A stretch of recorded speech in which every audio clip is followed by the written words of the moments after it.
The beliefs, the negative ideas, really, that are out of alignment with your true self, out of alignment with your true vibration, don't actually belong to you. They were probably, in a sense, borrowed from your parents, borrowed from your society, borrowed from your friends, borrowed for a variety of reasons, but they don't belong to you. If you're carrying around a belief that doesn't belong to you, that's called stealing. Do not be a belief thief. Give back all the beliefs that don't belong to you. You. When you're simply carrying the beliefs that belong to you, will feel light, free, effortless. The only time you feel weighed down is when you're carrying things that aren't yours, because they don't fit. They're too much for you, too different for you, not right for you, out of alignment for you. Drop that baggage and allow your excitement to reveal to you where that baggage exists. That's why excitement is such a complete kit, because as you move forward in your excitement, it will always bring your attention to exactly what your attention needs to be brought to deal with it, to show you if it's out of alignment, so that you can bring it into alignment by dealing with what the belief is, why it's there, and recognizing that if it's out of alignment with you, it doesn't belong. It's illogical, nonsensical. It has no business being part of your belief structure. So don't hold on to it. Let it go. Drop it. Run away. But you must deal with it first. You must change it. You must own it in order to change it. You can't change what you don't own. So you can't just gloss it over. We're not saying ignore it. We're not saying, oh yes, there's something I don't want to look at, and look the other way. No, you must fully face it, fully amplify it, fully magnify it. You must really understand what it is. You must truly identify what the definition is that's out of alignment with your true self. Because only by true identification will that belief actually appear illogical and nonsensical. And when it finally appears nonsensical and you recognize that it doesn't belong to you, it will simply automatically dissolve. You don't have to do anything. So don't fear it, don't run from it. Let your excitement reveal these things to you. And the more you become that person in your ideal scenario, the more these things will come up and amplify the things that don't belong there. But that's an exciting thing, because to the person you see in that image, how would they behave if something like this came up? That's the issue. You must behave, you must respond the way they would positively respond to this kind of revelation of having a belief that's out of alignment with your truth. Not the way you used to respond. Otherwise, if you just react the way you used to, you are simply reinforcing that you're not really yet that person in that ideal scenario. And then you will only have the experience of the person that you are being, and not the experience of the person you say you would prefer to be. So if that really is a person you would prefer to be, then in thought, word, and deed, in all things, be that person and experience life and encounter others in the way that person would, because that is the person you are saying you prefer to be. Simple enough. The structure of water is much more important than the chemical composition. The structure of water means how its molecules are organized. We can see how water molecules join together into groups. These are called clusters. Scientists came up with the idea that these clusters work as memory cells of a certain sort, in which water records the whole history of its relationship with the world, as if on magnetic tape. People don't think when you turn on the light, the water is changing. When you turn on the electric field from the power lines, the water may change. So that is the direction of research. If you have very strong beliefs within you that you don't deserve good things in your life, and a lot of people have that, then there can be delays. And sometimes people say, well, affirmations don't work, I've done them. But when they're doing, for instance, prosperity affirmations, and they've done some prosperity affirmations, and they say it doesn't work, nothing's happening. And I say, well, all right, how many prosperity affirmations did you do in a day? And they'll say 3, probably.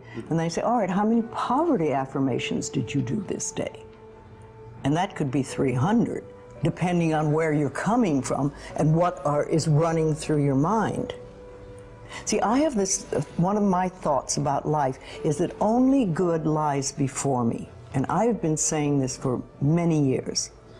So it doesn't really matter to me what happens in life, because I know it's going to be good. Well, there are lots of things you can do to help you become more conscious of what is going on.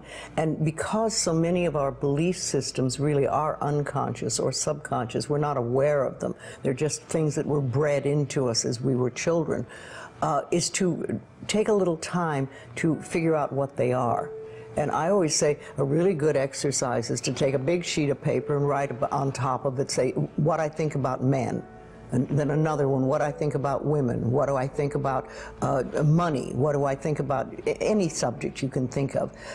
And just write all the things that come out of your thoughts. And whether they sound good or not, just write them down. And any one subject, if you just write them all down and then look at them and see how many are positive and how many are negative. And if you can take those negative ones and turn them around, make them into positive affirmations, then you can start clearing up what you believe about, say, money that is not positive for you, and or is keeping you from bringing money in. And you can do that with lots of things in your life, so you can really begin to realize what you do believe about these things. So you can't change your thoughts if you don't know what your thoughts are. There is a law of thinking, and we are beginning to learn about it. And it is like a computer. If you have this gorgeous computer put in front of you, and you don't know what to do with it, it's a piece of junk. But if you learn the language of the computer, miracles happen. And that is what the law of thinking is. When you learn how it works, miracles happen. What you think and what you believe is what will come true for you. Your thoughts create your life. It's that simple. And when we can get that, we can make enormous changes.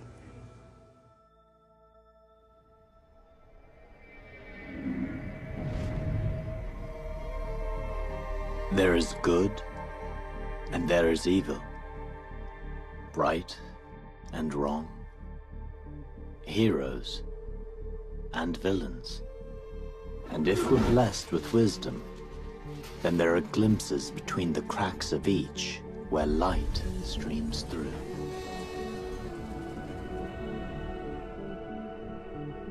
We wait in silence for these times when sense can be made,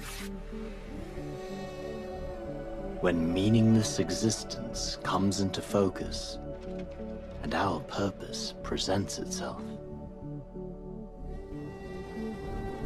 And if we have the strength to be honest, then what we find there, staring back at us, is our own reflection, bearing witness to the duality of life, that each one of us is capable of both the dark and the light, of good and evil, of either, of all. And destiny, while marching ever in our direction, can be rerouted by the choices we make.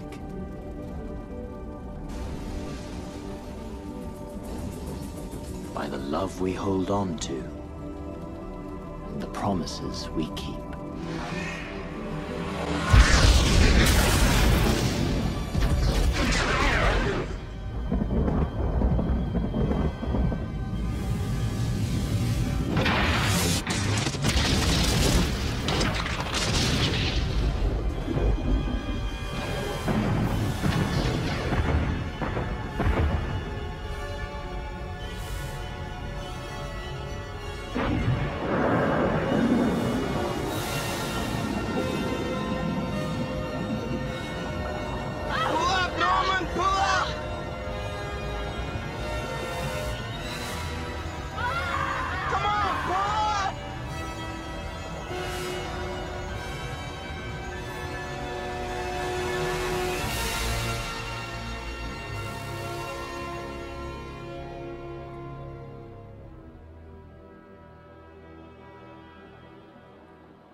Escort 7, we have sighted OSSA mini-sub bearing 10...